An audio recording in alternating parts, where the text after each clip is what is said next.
कल हम लोगों ने इनकम फ्रॉम अदर सोर्स में काम किया था। जहां तक मुझे याद है मैंने बेसिस ऑफ चार्ज में 2 सेक्शन कहा था। एक सेक्शन 56.1 और दूसरा 56.2। 56.1 था जनरल और 56.2 था स्पेसिफिक। 56.2 में स्पेसिफिक में था dividend income, interest income, lottery income, ये सब स्पेसिफिक हेड के अंडर में था। Rental income from machinery, furniture, ये सब स्पेसिफिकेशन स्पेसिफिक हेड में था। Income from a composite letting out specific head में था। तो चलिए स्पेसिफिक हेड का कल dividend, interest and lottery betting हुआ था। आज हम लोग कुछ एडिशनल पार्ट करेंगे। Rental income of furniture, machinery, furniture from let out. मैंने बोला था बिल्डिंग को अगर लेट आउट करते हैं तो हाउस प्रॉपर्टी हेड में टैक्सेबल होगा, लेकिन मशीनरी फर्नीचर को लेट आउट करते हैं तो अदर सोर्स में होगा। Sir building and machinery furniture एक साथ लेट आउट करते हैं तो बिल्डिंग का बिल्डिंग में होगा, मशीनरी और फर्नीचर का मशीनरी एंड फर्नीचर में होगा, मतलब अदर सोर्स में होगा। सर ये तभी मुमकिन है अगर दोनों का रेंट सेपरेबल है। लेकिन सर दोनों का रेंट अगर नॉट सेपरेबल है, मतलब आप आइसोलेट कर ही नहीं सकते। मतलब एक किराए में 10,000 रुपए का किराए में कितना बिल्डिंग के लिए है और कितना फर्नीचर के लिए है आप मन में सोच सकते हैं, लेकिन एक्चुअल में ब्रेकअप नहीं है। दूसरा, अब अगर ब्रेकअप चाहेंगे भी तो वो बोलेगा नो ब्रेकअप इज पॉसिबल। अगर आप चाहेंगे तो नहीं मैं फर्नीचर नहीं लूंगा सिर्फ बिल्डिंग लूंगा, तभी भी अलाउ नहीं है। मतलब they are inseparable. Then income कहां पर जाएगा? देन अदर सोर्स में। So I repeat again, pure building का income house property, machinery and furniture को सिर्फ किराए में देना अदर सोर्स, बिल्डिंग और मशीनरी को एक साथ में मिला के किराए में देना सर स्टॉप। अगर दोनों का किराया अलग अलग हो सकता है, सेपरेबल हो सकता है, देन बिल्डिंग का बिल्डिंग में जाएगा और मशीनरी एंड फर्नीचर का जाएगा अदर सोर्स में। लेकिन सर अगर दोनों ही इनसेपरेबल है, किसी भी हाल में ब्रेक नहीं कर सकते, then sir must be income from other source, that is IFOS section 56 subsection 2। Clear? तो एक साथ में दो को पढ़ाऊंगा, डी एंड ई। डी बोलता है सर मैं इनकम मानूंगा from letting out of furniture and machinery, okay. And ई बोलता है furniture and machinery along with the building. तो ये दोनों ही income from other source 56(2) specific inclusion में जाएगा। Assessee on rental income from letting out of his movable assets like furniture, equipment, machinery. The entire income is taxable subject to the deduction of allowable expenses. मतलब ये सब income के लिए जो जो खर्चा करना पड़ता है, खर्चा मतलब यस रिपेयर, मेंटेनेंस, डेप्रिसिएशन, उसी तरह से ये आ जाएगा यहां पर। However, if the business of ये पॉइंट आउट करो,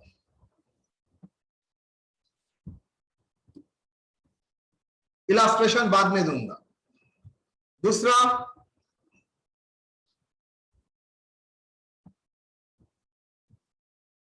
सर यस, अगर कोई फ्लैट हम लोग रेंट पे देते हैं तो सर उसमें संग संग हम लोग फर्नीचर भी देते हैं।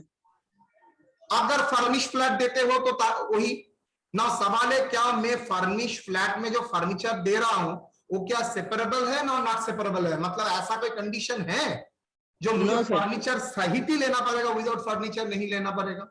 ऐसा अगर सिचुएशन है तो सर ये लॉजिकली अदर सोर्स में टैक्सेबल होना चाहिए। That is called composite rent, एक साथ मिला के rent.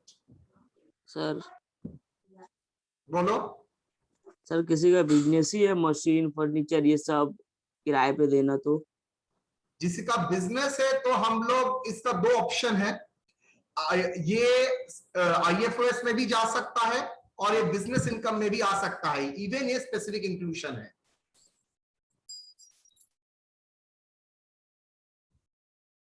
Now, income from composing, letting out of building, furniture and machinery.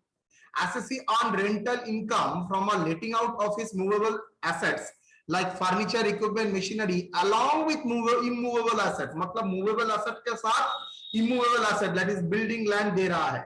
The agreement is not separable, मतलब अलग नहीं कर सकते। That is assessee let out both the asset under a single agreement, मतलब दो एग्रीमेंट नहीं हुआ है। Auditorium can not be let out without the projector and sound system. The entire income is taxable subject to a deduction allowed, deduction for allowable expenses. Income है तो उसको उसके लिए कुछ एक्सपेंसेस में भी माइनस किया जाएगा, जैसे रिपेयर, मेंटेनेंस, डिप्रिसिएशन, ये सब वहां से माइनस होगा। इलस्ट्रेशन गिवन बिलो, बाद में आता हूं। तो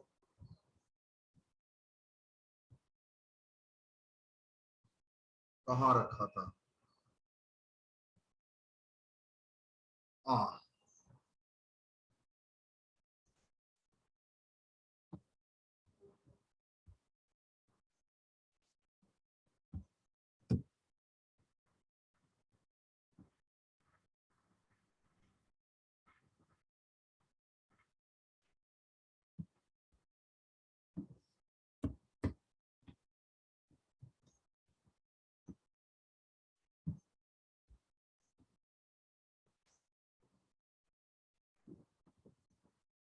मिस्टर महबूब मेहता, ठीक है sir,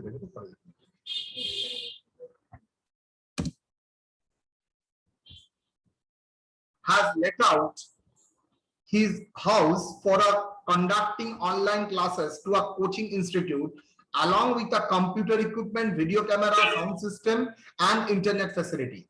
The agreement is not separable. For this, he charges 20,000 per month as composite rent. He incurred the following expenses for annual maintenance charges, rupees 10,000. Depreciation on equipment and building 30,000.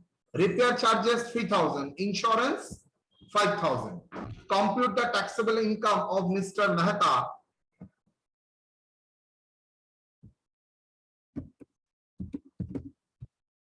for the previous year 2020-21. क्या होगा? First of all, क्या ये separable है ना non separable है? Sir ये separable income है, मतलब दो अलग अलग इनकम है। अगर दो अलग अलग इनकम है, इसे पर नॉन सेपरेबल है, तो कहां पर टैक्सेबल होगा? मेहता का हेड के पास आईएफओएस में टैक्सेबल होगा। तो computation of taxable income, heading का नाम होगा IFOS, income from other source. Composite income 20,000 into 12, 2,40,000 less allowable expenses. मैंने बोला था जैसे इनकम टैक्सेबल है, तो इनकम बनाने के लिए जो खर्चा है उसको भी आपको इनकम टैक्स डिपार्टमेंट को अलाउ करना पड़ेगा। That's why it is called allowable expenses. मतलब वो इनकम करने के लिए आपको जो जो एक्सपेंसेस करना पड़ेगा, like annual maintenance 10,000, depreciation on equipment 30,000, repair charges 3,000, insurance 5,000, तो टोटल खर्चा हुआ 48,000। सो टैक्सेबल इनकम अंडर आईएफओएस में कितना हो जाएगा? 1,96,2,000। क्लियर और not?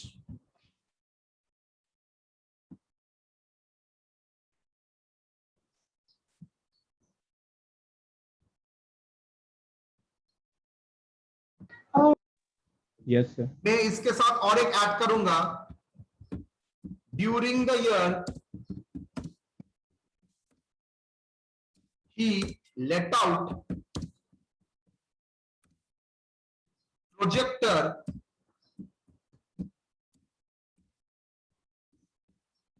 to a college for rupees 40,000. Depreciation rupees 5,000.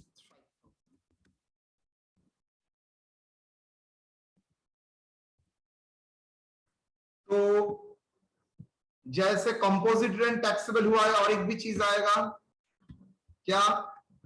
Rent from movable assets, rent from what? Rent from projectors, तो movable assets है।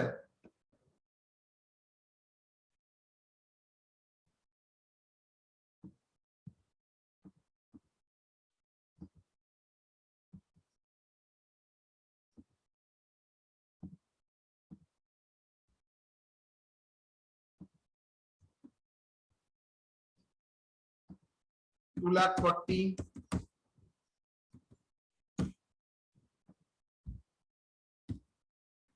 10,000, 30,000, 3,000, 5,000.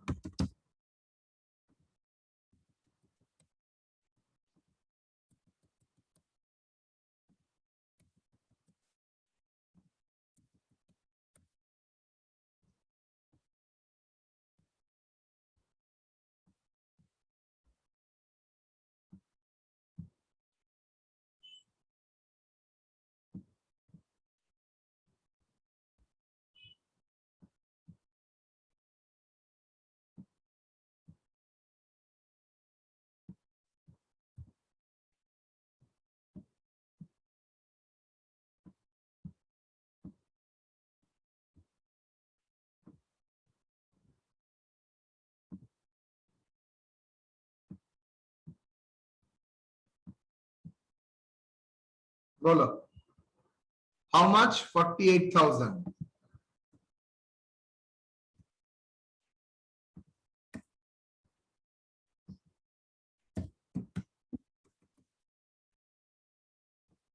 $192,000.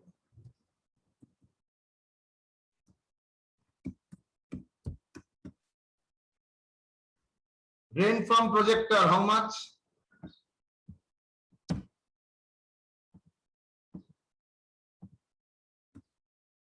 Rain from projector, how much? 40,000.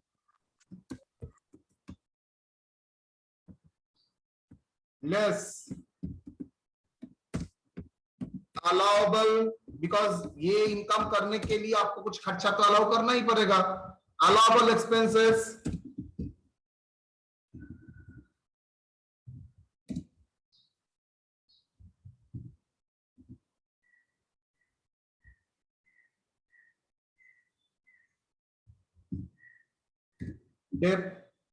Depreciation कितना?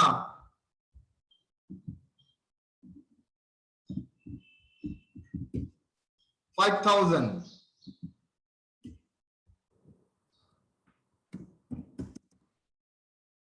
कितना होगा? 35. 35. Taxable income.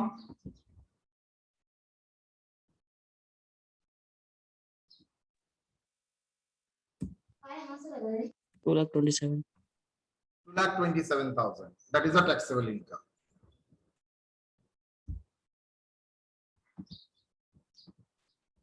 Okay.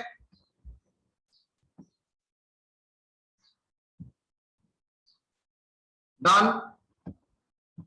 Now, gift, very important and sensitive.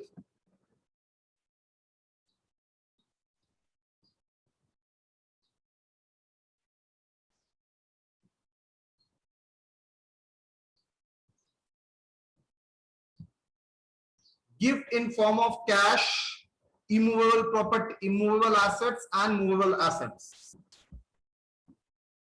The gift is taxable under the following situation. If the aggregate amount of cash gift, मतलब cash में gift, received by the assessee from one or more person during the previous year in excess of 50,000. मतलब अगर during the year अगर cash gift एक और ज्यादा व्यक्ति से आपको अगर कुल मिला के 50,000 से ऊपर आपको कैश गिफ्ट मिलता है तो ये चार्जेबल हो जाएगा, टैक्सेबल हो जाएगा. कितना taxable? Entire gift is taxable. दूसरा, if the aggregate fair value of gift of movable assets, अगर आपको कर देता है, सोना देता है, anything, movable assets mean jewellery, share and debenture, car allow नहीं है. If the aggregate fair value of gift of movable asset received by the assessee from one or more person ऊपर में था कैश, यहां पर बोल रहा है movable asset from 1 and more person in excess of 50,000, मतलब fair value of movable asset अगर 50,000 से ऊपर होता है तो टैक्सेबल हो जाएगा। मूवेबल एसेट का डेफिनेशन जो बोल दिया है उसके बाहर कुछ नहीं होगा। मतलब मैंने मूवेबल एसेट में एक फर्नीचर दिया है, खाट दिया है, पलंग दिया है 3 लाख का गिफ्ट में, क्या वो गिफ्ट उसके लिए टैक्सेबल हो जाएगा? नो, बिकॉज मूवेबल एसेट का मतलब बोल दिया है ज्वेलरी, शेयर्स एंड डिवेंचर, ये छोड़ के और कुछ मूवेबल में नहीं माना जाएगा। तो if the aggregate fair value of gift of movable asset received by the assessee from 1 or more person during the previous year is excess of rupees 50,000, then entire fair value of the gift of movable asset is chargeable to tax. तीसरा, if the stamp duty value of immovable property, 3 प्रकार का gift मैंने बोला है, cash, दूसरा movable asset, movable asset मतलब jewellery, shares, debenture, और third immovable property that is land, building अगर कोई गिफ्ट में देता है तो उसका अगर स्टैम्प ड्यूटी वैल्यू 50,000 से ऊपर होता है तो entire stamp duty value of the gift of immovable property is chargeable to tax. मतलब पूरा ही 50,000 से ऊपर अगर होता है तो चार्जेबल टू टैक्स हो जाएगा, वो चाहे कैश गिफ्ट हो, वो चाहे लैंड बिल्डिंग हो, वो चाहे मूवेबल एसेट्स हो। लेकिन मूवेबल एसेट में ज्वेलरी, शेयर्स, डिवेंचर मतलब एक भाग छोड़ के रखा है। क्या जानते हो, अगर आपको गिफ्ट ऐसा लेना ही है, आप लोग बोलिएगा मुझे फर्नीचर दीजिए, टीवी दीजिए, फ्रिज दीजिए, वॉशिंग मशीन दीजिए, लेकिन गलती से भी ज्वेलरी अगर 50,000 से ऊपर होता है तो वो आपके हाथ में टैक्सेबल हो जाएगा। आप लोग सब बोलेंगे सर जितना तक हम लोगों को पता है सर दहेज तो मिलता है, प्लस सर शादी ब्याह में तो सोने का जेवरात बहुत मिलता है सर। यस, हाँ सर, बोलने जा ही रहे थे सर हम। सॉरी, पटता है सर। हम तो यही बोले जा रहे थे सर हम कि एग्जैक्टली ज्वेलरी तो बहुत मिलता कर है, रहा था 2 लाख 3 लाख ऐसा क्रॉस कर बोलेगा, जाता है सर। कुणाल कुणाली अच्छा से जानता है। बोलेगा ऐसा, राइट, मैं जानता था। आ जाइए कुणाल, तुम्हारे का पापा लिए इसको बेचने का पूरा तैयारी कर चुका है। एकदम। चलिए कुणाल देखिए क्या है, gift receive from relative, gift receive from पुश्तैनी, विल और inheritance, gift receive on occasion of marriage of SSC, क्या है, क्या लिखा है बेटा? मतलब सर अगर दीपक को रिलेटिव से मिलेगा सर तो वो अलग है, अगर उसका पुश्तैनी है सर अलग है, और जब दीपक का शादी होगा तो उसको अलग मिलेगा। एकदम, ये तीनों में ऊपर टैक्स वन नहीं लगेगा। कितना नाइंसाफ ये देखो, आराम से डाउरी को टैक्स में लगा सकता है, लेकिन आप लोग जानते नहीं है, just kidding, Gujarat, Rajasthan, it is a common, I think UP में भी ये कॉमन है। कॉमन है मतलब ये इसका क्या बोलते हैं, रिचुअल्स की तरह माना जाता है, तो रिचुअल्स में हाथ ना लगे इसलिए इसको एग्जेम्प्टेड बना के रखा है। इससे ज्यादा मैं कुछ नहीं बोलूंगा, बाकी आप लोग समझ जाते हैं कौन ये बनाते हैं। मुझे एक बार स्टूडेंट पूछा था सर ये कौन घटिया ये एग्जाम्शन स्टूडेंट मैंने एक्ट में एग्जाम्शन कौन सा घटिया इंसान डाला है, मैंने यही बोला था एक्ट का मेजर पोर्शन बनाता है आईआरएस ऑफिसर्स, गवर्नमेंट थोड़ी ही बनाता है, गवर्नमेंट तो साइन करता है। इतना पढ़ा लिखा अगर गवर्नमेंट है तो होता तो राजनीति थोड़ी ही करता ना, वो जो आईएएस ऑफिसर्स है वो लोग ये सब बनाते हैं, वही बना के, हाँ ऑब्वियसली पार्लियामेंट में डिस्कशन होने के बाद ही अप्रूव होता है। तो whatever may be situation, debts are exempted. तो ये छोड़ के cash, movable asset means jewellery, shares, debenture, immovable property, land building, ये लोगों के लिए मूवेबल एसेट के लिए फेयर वैल्यू अगर 50,000 के ऊपर, इमूवेबल के लिए स्टैम्प ड्यूटी वैल्यू अगर 50,000 के ऊपर होगा तो टैक्सेबल हो जाएगा।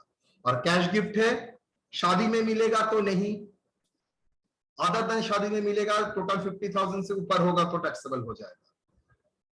Illustration, Mr. Pushpankar received the following gifts during the previous year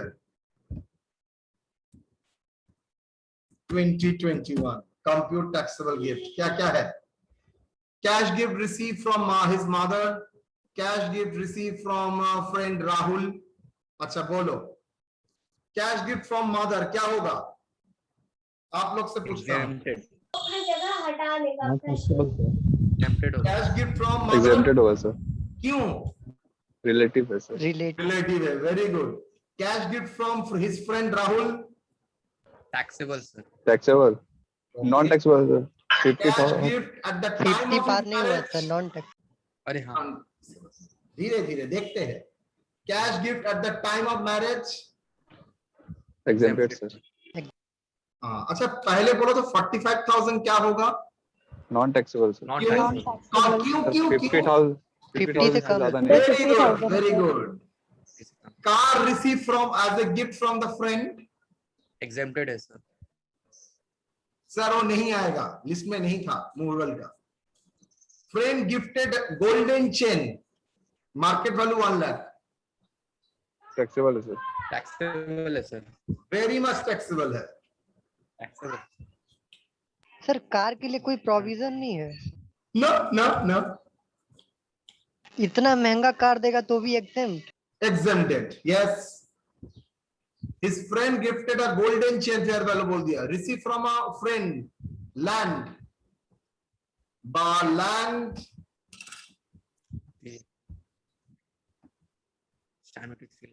land received from friend as gift, as birthday gift,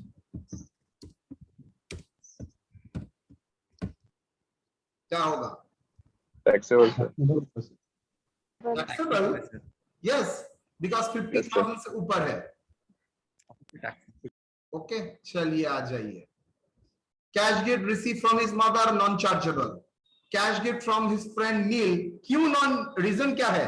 as aggregate cash gift is less than 50,000, very good. Cash gift at the time of marriage, non chargeable, as cash gift receive at the time of marriage. car received as a gift from his friend Neil, car is a movable property, car is a movable property as per the definition for the purpose of this section. Car is the movable property but not under the scope of this section, मतलब gift के case में वो नहीं आएगा।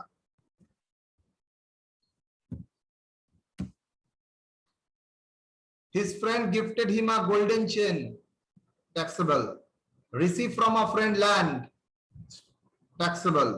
तो taxable amount कितना हो जाएगा? अदर सोर्स में कौन सा जा हेड में जाएगा? अदर सोर्स, IFOS कितना? 4 लाख। क्लियर और नॉट? डन। नाउ यहां तक मेरा जनरल का पार्ट हो गया।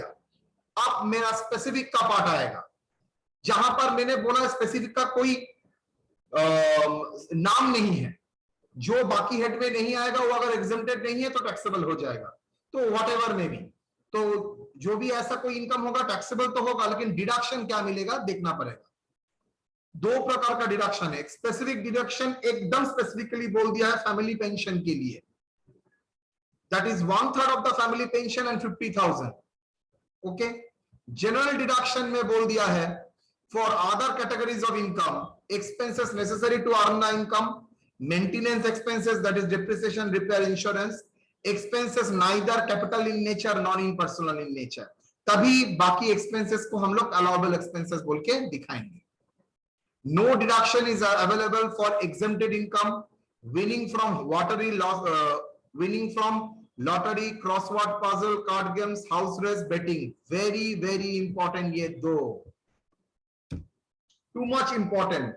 गिफ्ट के लिए सर मैं तो एक्चुअली मैटर हुआ था, गिफ्ट के लिए बोल बर्थडे पार्टी में उसको गिफ्ट मिला, कैश गिफ्ट मिला 10 लाख रुपया, क्या टैक्सेबल होगा और ना? बर्थडे पार्टी था, होगा सर। अच्छा वेरी गुड। सर कौन दिया वो देखना होगा सर। हाँ, कौन दिया? Non relative, friends. तब तो फिर टैक्सेबल होना था सर। टैक्सेबल होगा। वो बोल रहा है मैंने तो 4 लाख रुपया खर्चा किया था बर्थडे पार्टी को अरेंज करने के लिए। 4 लाख रुपया खर्चा किया था बर्थडे पार्टी को अरेंज करने के लिए। तो पार्टी का मोटिव क्या था सर, पैसा लेना सबसे? वो सब मैं नहीं जानता। तो फिर डिडक्शन क्यों मिलेगा? अरे भाई मेरा मोटिव कुछ नहीं है, मुझे वो करने के लिए तो मुझे इनकम आ रही है, कुछ एक्सपेंडिचर करना पड़ा था, वो मेरा कैपिटल वो सर वो एक्सपेंडिचर किया सर पार्टी के लिए, पार्टी में गिफ्ट दिया वो अलग है। स्पेसिफिकली बोल दिया है गिफ्ट के लिए कोई एक्सपेंसेस माइनस नहीं होगा, no deduction available for gift. अच्छा सर आपने तो बोला लॉटरी टिकट 1 लाख रुपया दीपक को मिला है। दीपक बोल रहा है सर मैंने 2 लाख रुपया खर्चा किया था लॉटरी टिकट खरीदने के लिए, इतना बार लॉटरी टिकट परचेस किया था, उसके बाद मुझको मिला था, तो क्या बोलेंगे सर? क्या दीपक का 1 लाख से 2 लाख माइनस होगा, दिन तो लॉस आ जाएगा? आंसर होगा no. Why? Very very important, बहुत काम में आएगा। Winning from lottery, crossword puzzle, cards game, horse race, betting, no deduction is available. Okay आपको डिविडेंड इनकम मिला है 10 लाख रुपया और इन्वेस्ट करने के लिए जहां से आपने खर्चा पैसा जुगाड़ किया था वहां पर इंटरेस्ट देना पड़ रहा है 12 लाख रुपया। मुझे बोलिए आप क्या 10 लाख रुपए से 12 लाख रुपया माइनस कर सकेंगे? No sir No, sir. क्यों no? Because sir no deduction is available for exempted income. बहुत अच्छी तरह से याद रखिए, ये 3 कैटेगरी बहुत बहुत बहुत काम में आएगा जहां पर कोई एक्सपेंसेस अलाउड नहीं है। Exempted income, winning from lotteries, crossword puzzles and gift, ये तीनों में कोई एग्जेम्पशन अवेलेबल नहीं है। ओके ये तीनों इनकम में कोई एग्जेम्पशन अवेलेबल नहीं है, ये तीनों इनकम फुल्ली टैक्सेबल हो जाता है। एग्जेम्प्टेड इनकम तो टैक्सेबल होता ही नहीं है, लेकिन बाकी 2 इनकम जो टैक्सेबल होगा कोई माइनस कुछ नहीं होगा, लेकिन ये 3 छोड़ के बाकी में माइनस हो सकता है अगर कुछ एक्सपेंसेस नेसेसरी था। ये था no deduction category. General deduction मतलब जिसमें ये 3 छोड़ के बाकी इनकम में भी तो डिडक्शन मिल सकता है। यस अगर वो एक्सपेंसेस नेसेसरी है, maintenance expenses, expenses neither capital और पर्सनल नेचर, तब उसको अलाउबल किया जाएगा। नाउ स्पेसिफिक डिडक्शन सिर्फ एक ही कैटेगरी के लिए है, दैट इज पेंशन के लिए, और वो भी फैमिली पेंशन। क्या 1/3 ऑफ पेंशन रिसीव एंड ₹15,000, इसका एक रीजन है। सोचो अगर उसको फैमिली पेंशन की जगह पेंशन मिलता तो सैलरी हेड में टैक्सेबल होता, यस और नो बेटा? Yes sir. और सैलरी हेड में टैक्सेबल होता तो उसको तो स्टैंडर्ड डिडक्शन मिलता, प्रोफेशनल टैक्स नहीं देना होता, लेकिन स्टैंडर्ड डिडक्शन 50,000 तो मिलता। Yes sir. तो अगर यहाँ पर स्टैंडर्ड डिडक्शन कुछ नहीं है, फैमिली पेंशन वालों लोगों के लिए कुछ छूट दिया गया, that is 1/3 of family pension receipt और ₹15,000। क्लियर?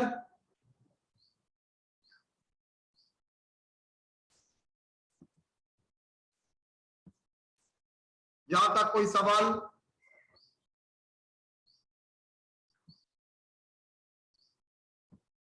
स्नेहा कोई कोनो प्रश्न? Nilima, Rituparna? Sir exempted income में कौन कौन सा sir? Dividend income is exempted income.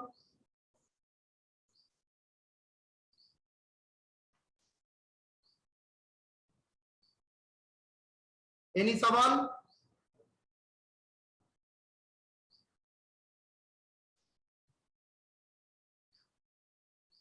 चलिए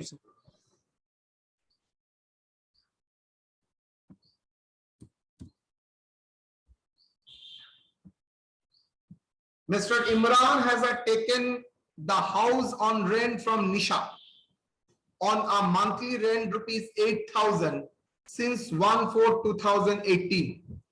He sublet the same house to Mr. Akshar Ali at a monthly rent of ₹15,000 as a subtenant on the same day.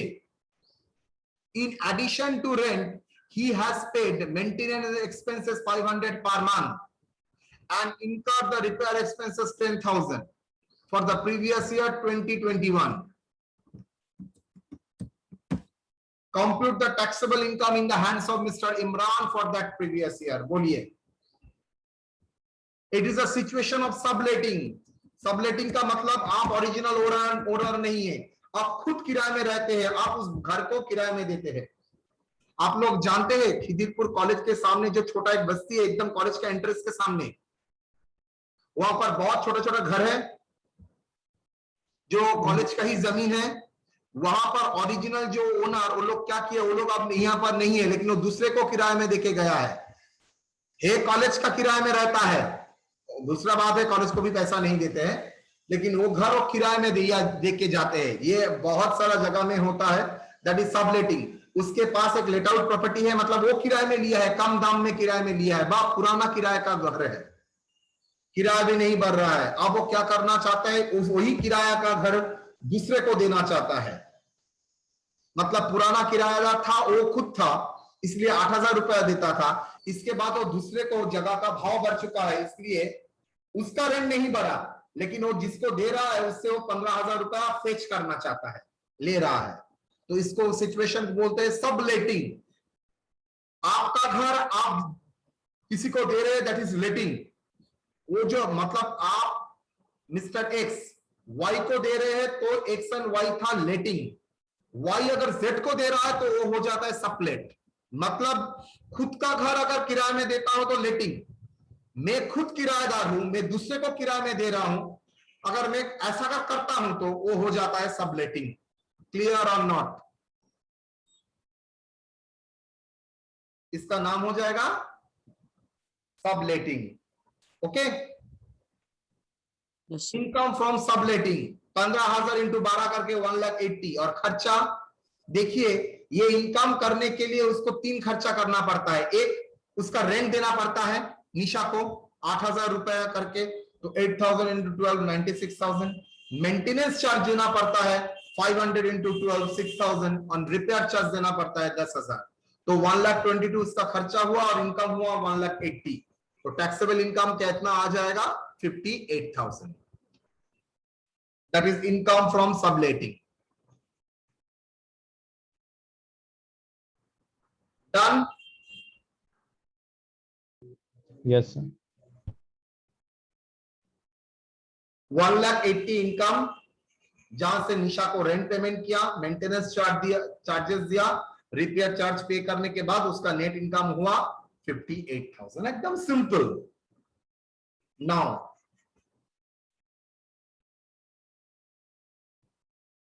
अब ये मैं 2 ईयर का problem रखा हूं, आप लोग बोलिए आप लोग से होता है और नहीं। From the following information are furnished by mister Shakib for the previous year 2020-21।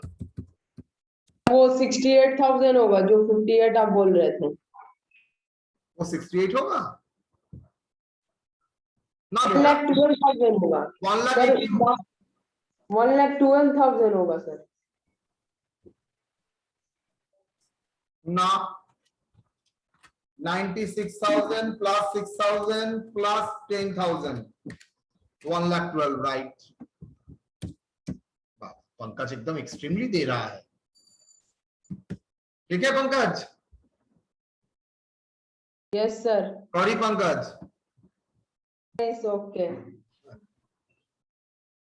चलो, फॉलोइंग इंफॉर्मेशन और मिस्टर सकीब का कंप्यूट करना पड़ेगा IFOS। First question, dividend receive from Indian company 25,000, collection expenses 10,000, क्या होगा? क्या 10,000 रुपया? अच्छा, क्या होगा टैक्सेबिलिटी? बोलिए।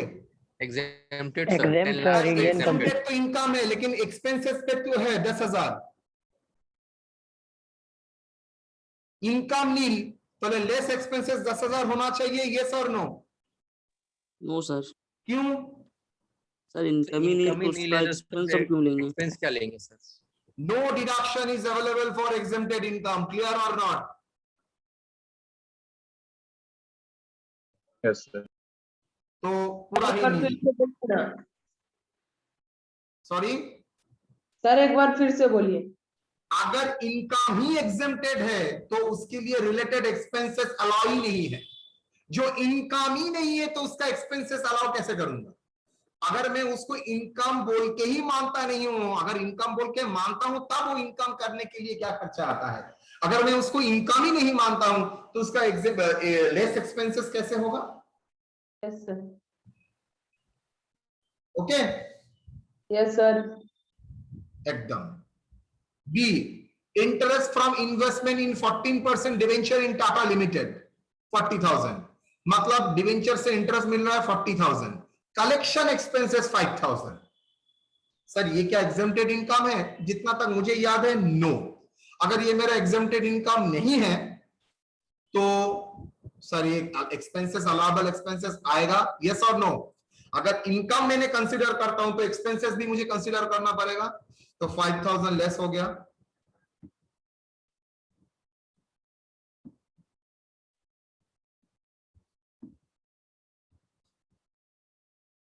Next, dividend from IBM company in USA rupees 40,000. He incurred 5% commission to the collection agent and paid interest on loan for investment 3,000. मतलब ये डिविडेंड तो फॉरेन कंपनी है तो एग्जेम्प्टेड नहीं है, एग्जेम्प्टेड है नो।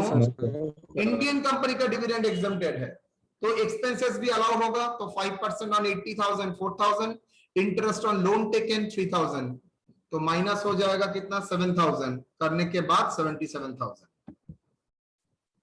73,000. हाँ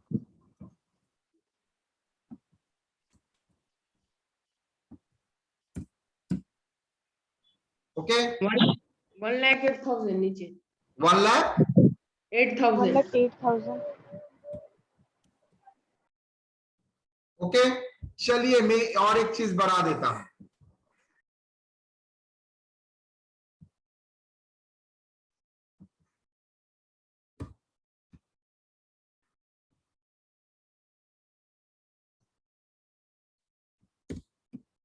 winning from lottery,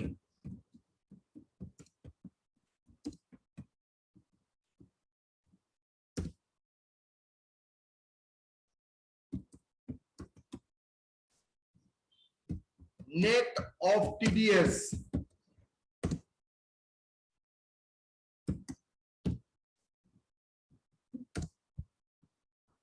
TDS करने के बाद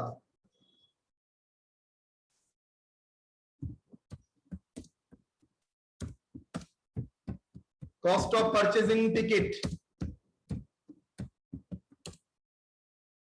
rupees 14,000। क्या होगा?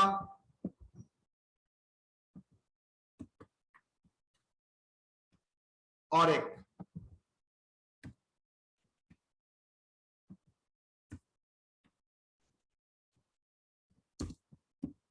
कैश गिफ्ट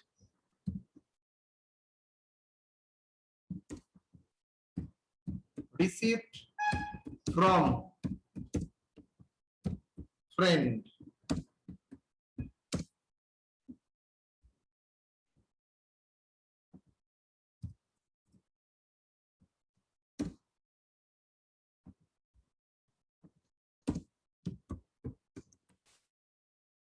बोलो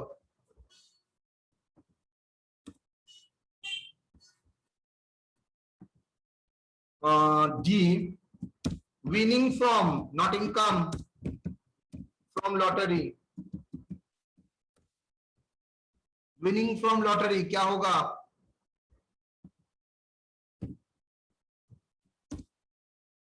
बोलो sir 21,000।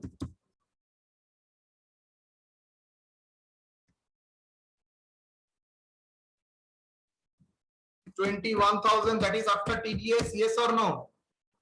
Yes, sir. Yes, sir. 100 divided by 70 मतलब ये 70% रिप्रेजेंट करता है। Yes, sir. That is equal to how much? 30,000। तो विनिंग फ्रॉम लॉटरी था Yes, sir. 30,000, TDS दिया था 9,000। लेस। सर लेस क्यों होगा sir? Cost of tickets sir sir winning from lottery है सर, लेस क्यों होगा? क्यों नहीं होगा? अलाउबल है तो। नहीं sir. No sir. No sir. Not eligible.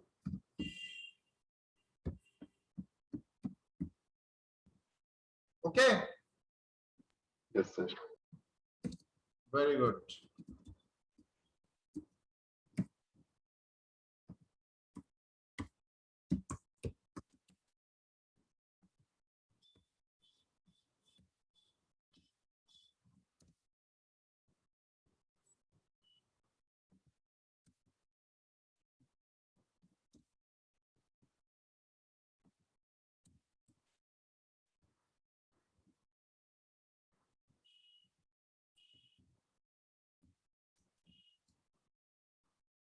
Cash gift from friend कितना? in exceeding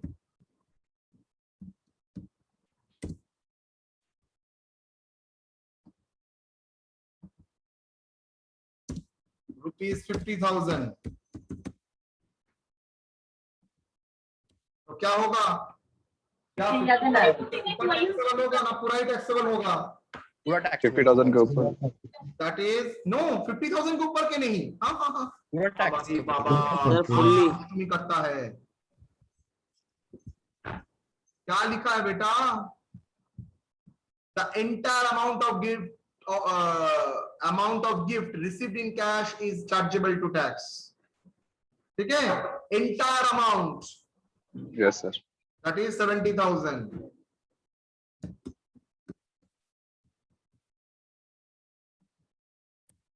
बोलो 1,43,000. 2 lakh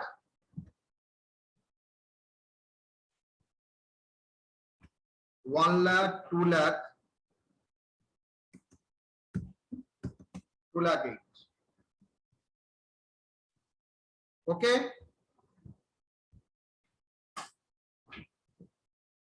चलो इलस्ट्रेशन।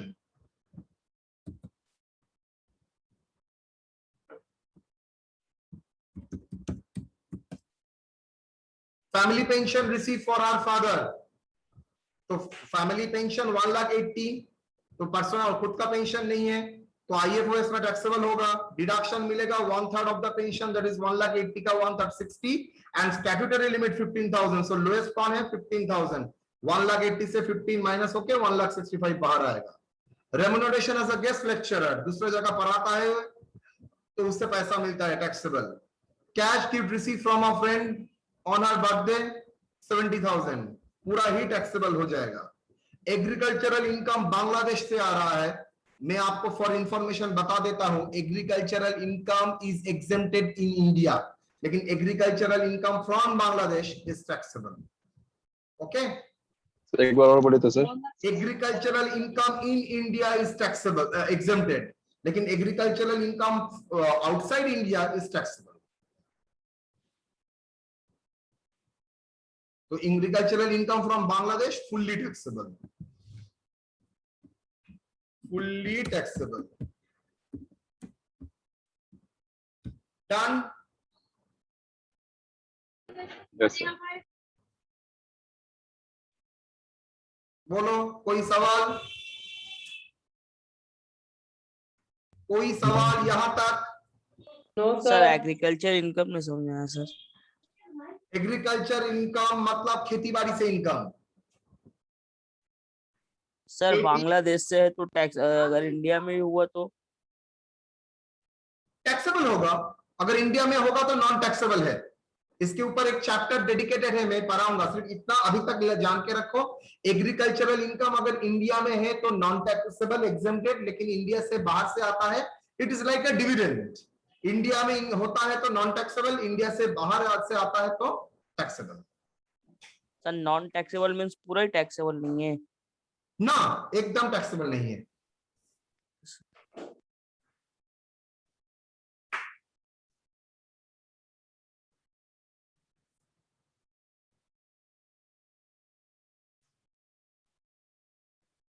Okay, yes sir. यहां तक कोई doubt? No, sir. No, sir. Very good.